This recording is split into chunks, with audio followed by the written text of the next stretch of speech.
బిడ్డ పుట్టగానే మురిసిన తల్లి ఇప్పుడు బిక్క చచ్చిపోయింది కడుపు నిండని.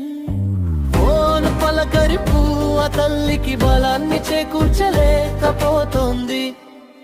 సంతాన లక్ష్మిగా పేరొందిన తల్లి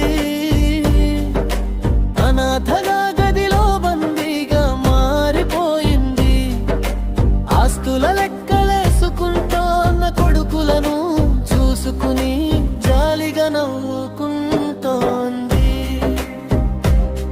తనకు తెలుసు పుట్టేటప్పుడు ఏం తెరలేనని, పోతూ ఏం తీసుకుపోలేమని. వీళ్ళు జీవిత చరమాంకంలో తెలుసుకుంటారని.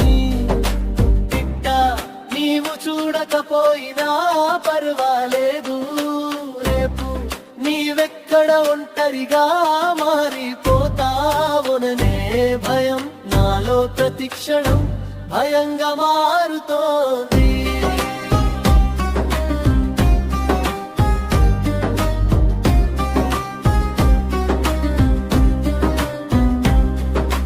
మందులు తెచ్చేవారు లేరు కొడకా, నోరు రుచులు కోరుకున్నా వండుకునే